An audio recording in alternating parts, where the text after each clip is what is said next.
Onubio, la empresa líder de Huelva en medios audiovisuales e informáticos, patrocina este espacio.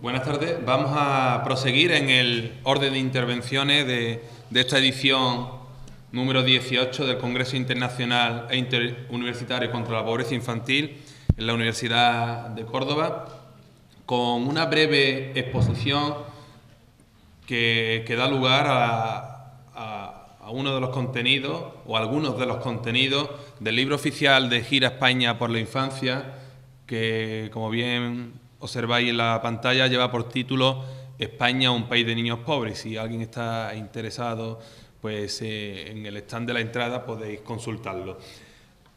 Hoy traemos a Córdoba uno de los temas en los que yo, como autor de este libro, considero que se encuentra la clave de la utilización de los medios públicos, de los recursos públicos de un Estado. Bien. Y lleva por título La torpeza de un sistema que gasta y no invierte, las consecuencias de las acciones sin perspectivas de futuro. Como la intención es en 15 minutos abordar una pequeña intervención, debate, siempre se da lugar a la réplica del público asistente. No me voy a extenderme mucho en aspectos en los que sí que me gustaría entrar, pero que ya digo, por motivos de tiempos, no va a ser posible. Y en ese sentido nosotros nos regimos por un estudio que UNICEF hace en el año 2014, que habla de la infancia en cifras, ¿no? Lo que es la inversión en este país de la infancia, y que no deja a España muy bien. Se invierte relativamente poco en recursos sociales. Ya sabéis que los recursos sociales no son destinados exclusivamente a la infancia. La familia también forma parte de la infancia, porque claro, nosotros consideramos la infancia en un sistema que es el familiar, no los niños de manera aislada. Bien, entonces ya empezamos a hablar de cifras que no voy a comentar, pero que estos informes están en internet. Si ponen UNICEF 2014 la infancia en cifras, lo vais a encontrar. Bien. Y por supuesto la segunda parte de esta intervención, bueno, o de este título, porque tampoco es que la haya diferenciado por parte, habla de las consecuencias de las acciones sin perspectivas de futuro. Claro, ¿qué sucede cuando en vez de invertir gastamos, ¿no? ¿Y qué sucede cuando no hacemos la inversión adecuada? Bueno, pues yo quiero decir también, para unir esta intervención un poco con la intervención, con la exposición de los compañeros que han ofrecido la interesante ponencia marco, que hablaban del mundo de las comunicaciones, ¿no? Que también forma parte de esta gira, porque hablamos de un concepto, y el libro Gira España por la Infancia hace alusión a un concepto integral de pobreza infantil. Para nosotros no nos basta con hablar o con trabajar la pobreza material, entendida como la escasez de recursos, sino que pensamos que la pobreza intelectual también es muy importante. La pobreza en la educación, la pobreza en la sanidad, y este tema que hoy se ha tratado aquí llamémosle de manera genérica ciberacoso, es algo que nos preocupa y que también nos va a ocupar en ese plan estratégico que, como bien sabéis, es la finalidad de Gira España por la Infancia, el diseño, la construcción entre todas y todos los ciudadanos de un plan estratégico. Y curiosamente, hace años ya que vengo diciendo que vivimos en la paradoja de la comunicación, una sociedad que cada día está mejor conectada, mejor comunicada a nivel tecnológico, pues a su vez también se encuentra menos comunicada a nivel social. Y eso lo observamos, y yo mismo lo reconozco, ¿no? Que a veces le estamos prestando más atención a la persona que tenemos al otro lado del WhatsApp que al compañero que tenemos sentado físicamente a nuestro lado, ¿no? Entonces, bueno, es la gran paradoja de la comunicación. Y aplicada a esto a los niños, la sociedad tiene que ayudar, y esto para mí sí que es una pobreza infantil, un empobrecimiento de la infancia. Que la sociedad agreda de esa manera, dedique esa agresión a la infancia al no tenerla protegida del uso de las tecnologías. Bien, una sociedad, una infancia que por su inocencia particular pues no tiene los conocimientos, no tiene, ni siquiera los tenemos nosotros, ¿no? Porque muchas de las cosas que han dicho los compañeros, nosotros mismos caemos, ¿no? Cuando por las redes sociales se nos invita a tal, pues somos los primeros que picamos, ¿no? Pues imagínense unos niños que por el desarrollo propio de la edad, el desarrollo evolutivo, no tienen esa capacidad de saber detectar cuando se le está incitando a algo que no le conviene. Bien. Bueno, pues para no entrar más en contenidos de la ponencia que no nos trae aquí, sino entrar de lleno en lo que aparece en la pantalla, pues vamos a empezar a comentar algunas de las ideas. Y la primera de ellas me gustaría que siempre suelo hacerlo a modo de pregunta para también incitar un poco antes de dar la respuesta, o lo que yo creo que es la respuesta, pues incitar también la vuestra, ¿verdad? ¿Por qué invertir en infancia? ¿Alguien de la sala podría decir para qué invertir en la infancia?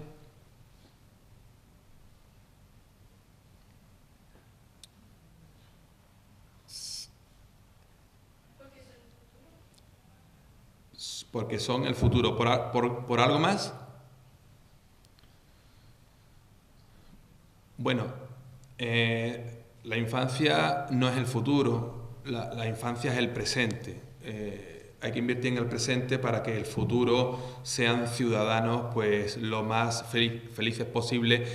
Y como esta mañana decía yo en la presentación, si no lo hacemos por ética, por principios, por amor, vamos a hacerlo por lo menos por egoísmo puro, ¿no? Pero vamos a invertir en unos niños que el día de mañana pues se supone que cuando estemos nosotros en nuestra senectud, pues sean los que al fin y al cabo nos ayuden a tener nosotros una calidad de vida. Bien, entonces vamos a invertir en la infancia en primer lugar porque son personas y nosotros nos ocupa la infancia, pero a mí me gustaría que hablásemos de inversión en recursos sociales que al fin y al cabo van destinados a las personas.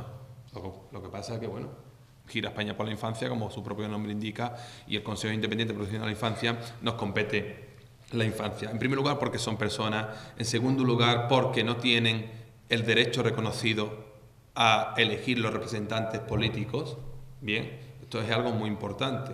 Las Naciones Unidas, la Convención sobre los Derechos del Niño, reconoce la plena participación de la infancia, pero sin embargo una participación que no es real. ¿Por qué? Porque esa participación tendría que ser también en las urnas, ¿verdad?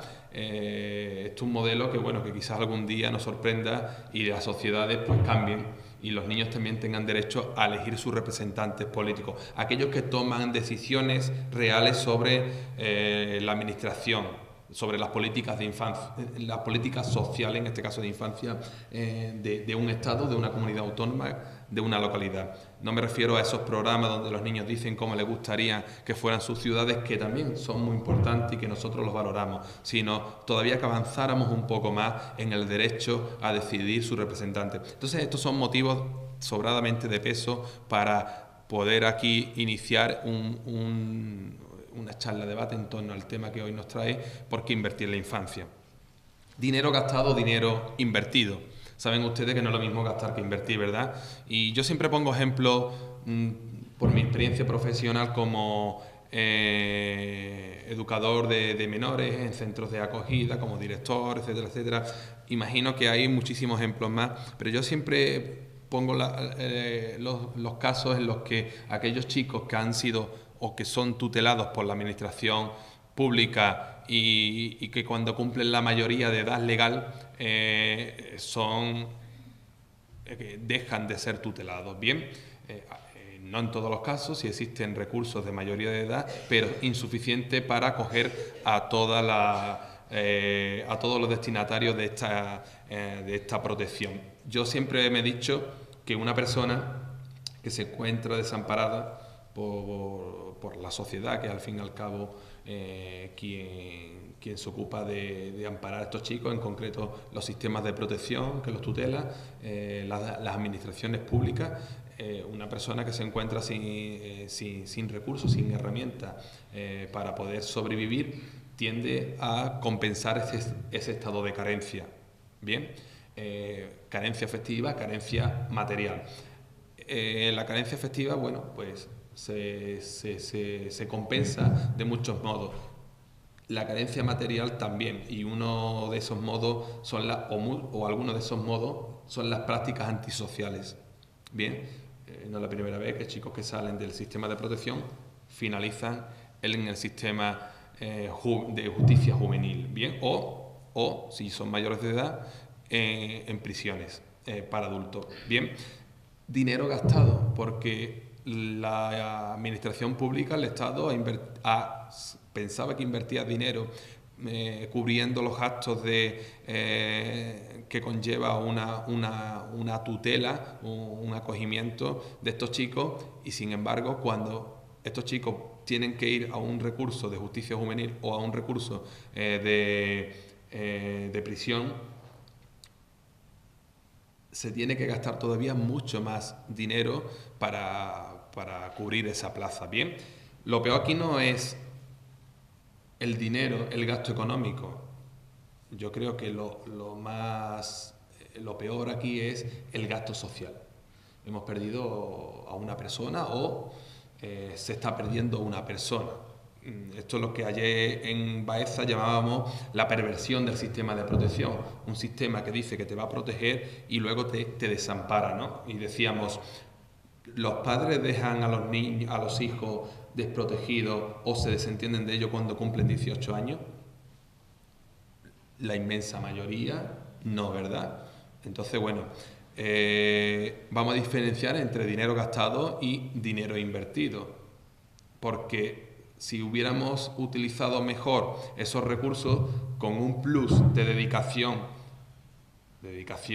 económica a chicos como este ejemplo que os cuento, que terminan su proceso de tutelaje en una institución, con un pequeño plus, podríamos ayudarle a lo que se llama la vida autónoma, a tener una vida autónoma y a veces por no dedicar este plus,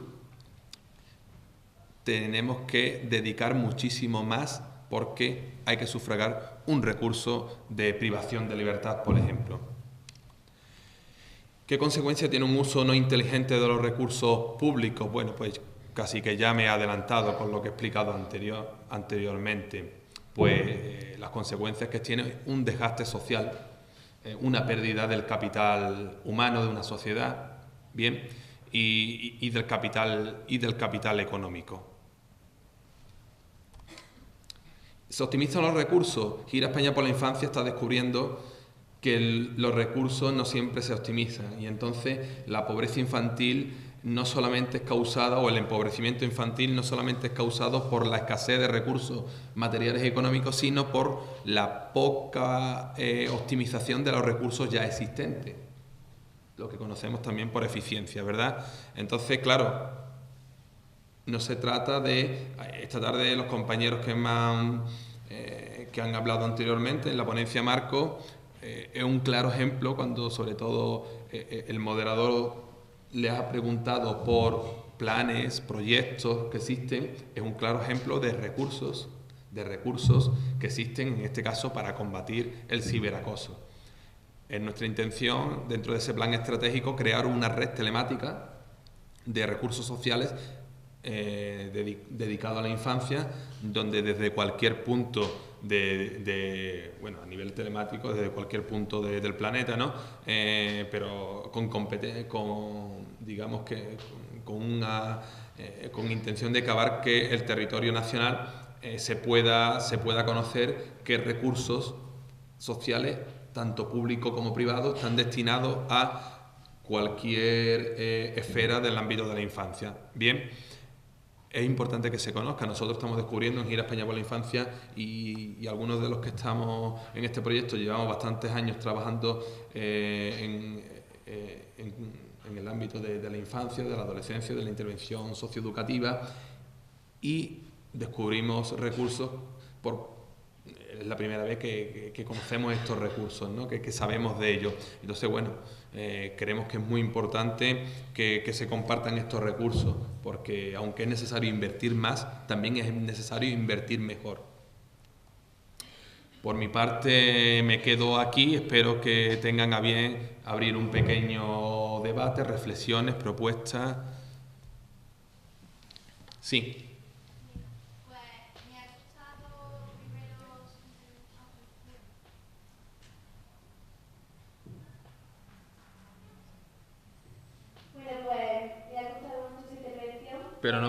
Pero no me has aplaudido.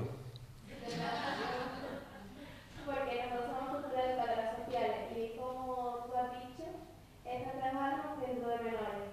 Y bueno, no sé si tu idea a lo mejor va conmigo, pero yo creo que el hecho de quitar a menores en situación de riesgo que por ser de causa se pierden los padres y estos niños acaban en centro, yo creo que el sistema lo que hace es un poco quitar de medio al sujeto y no transforma en sí lo que tiene que hacer, que es la familia.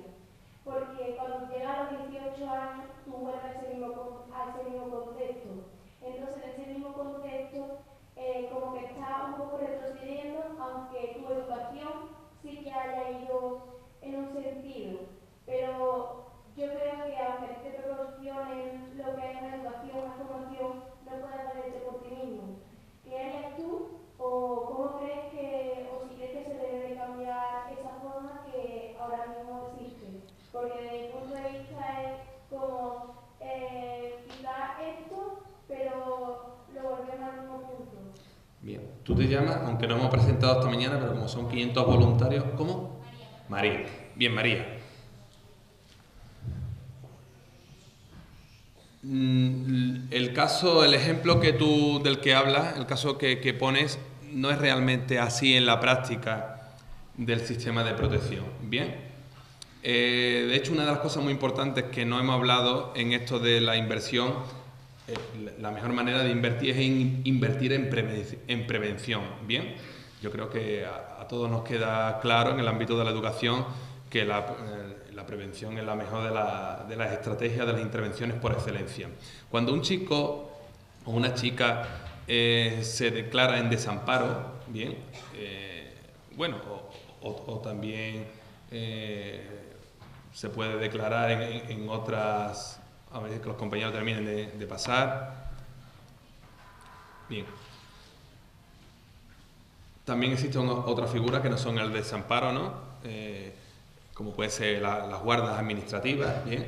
Esto es porque se ha detectado en la familia, después de los equipos de tratamiento hayan trabajado, se ha detectado situaciones por las cuales el chico o la chica, eso que se llama interés superior del menor, no es recomendable que siga conviviendo de manera temporal con sus padres.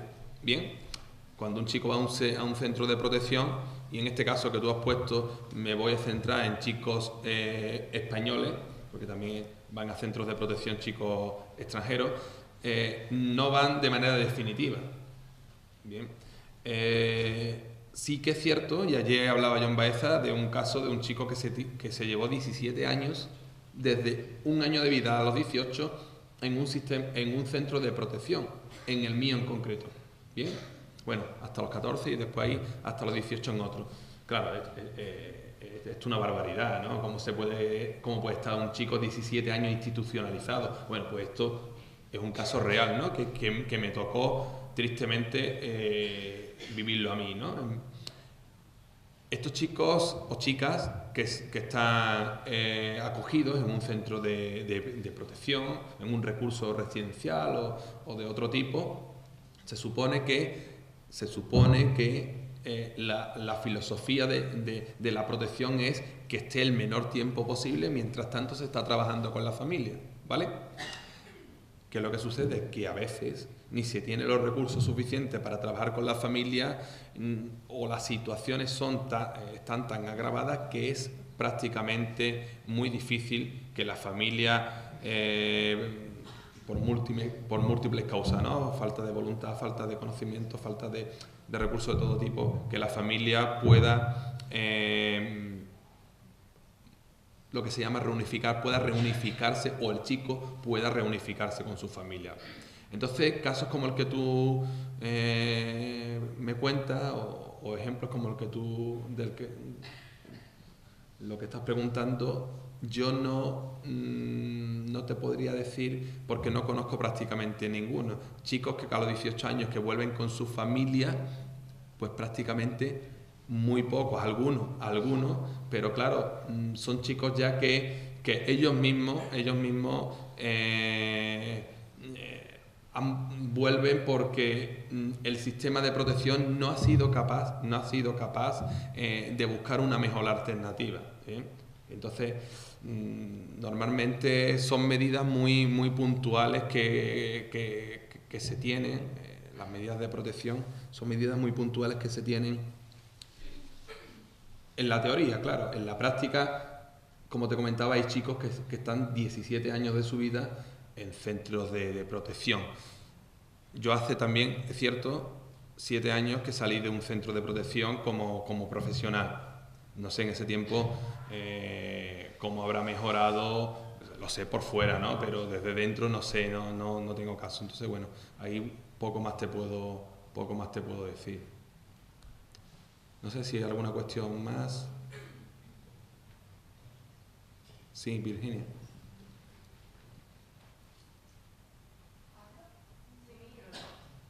Espérate, ¿te lo van a dar?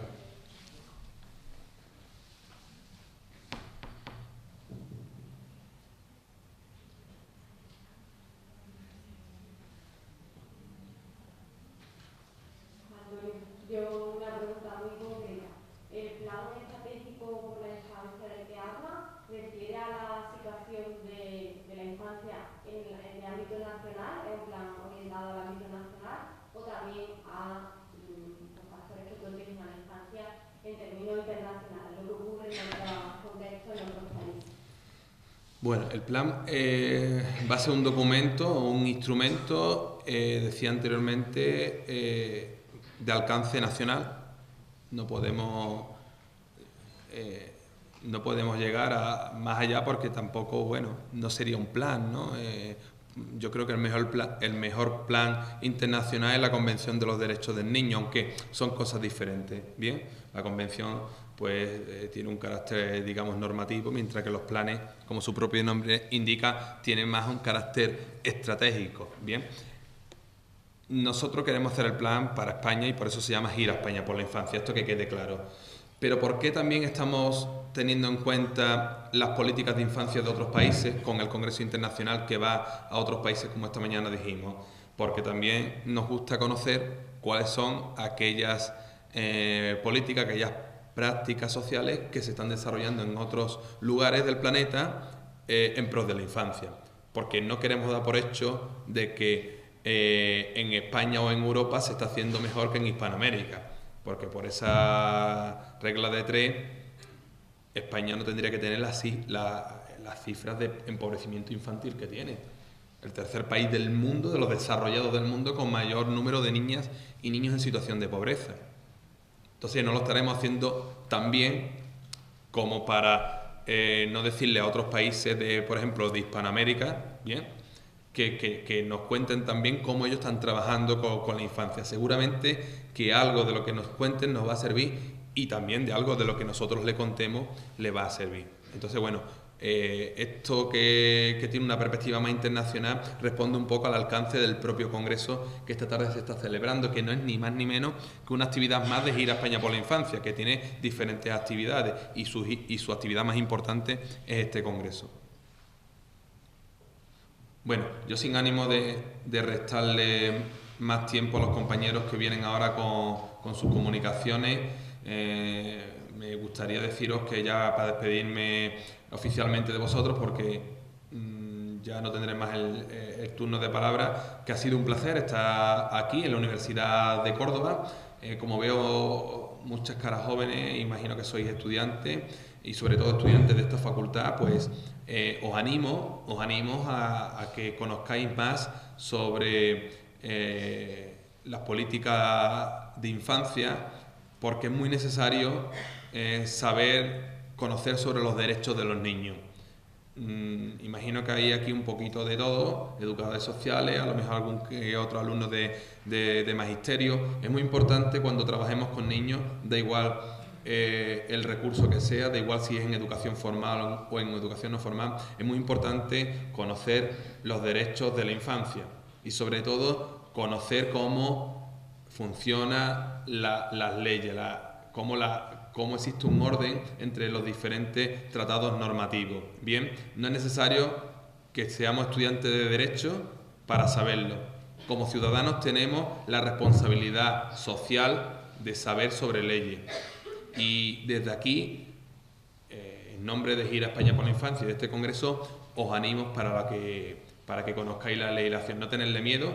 Ya decía un compañero nuestro, que ya no se encuentra entre nosotros, un gran educador social, que no hay que tener miedo a saber de leyes, no hay que tener miedo a conocer las leyes.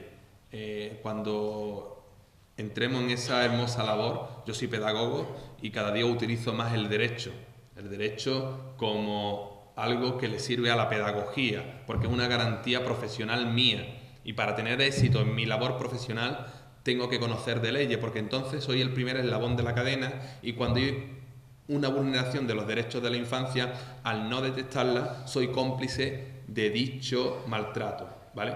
Maltrato, entiéndanlo ustedes, como el no defender los derechos de los niños y las niñas. Por lo tanto, os animo a ello y nada, muchas gracias.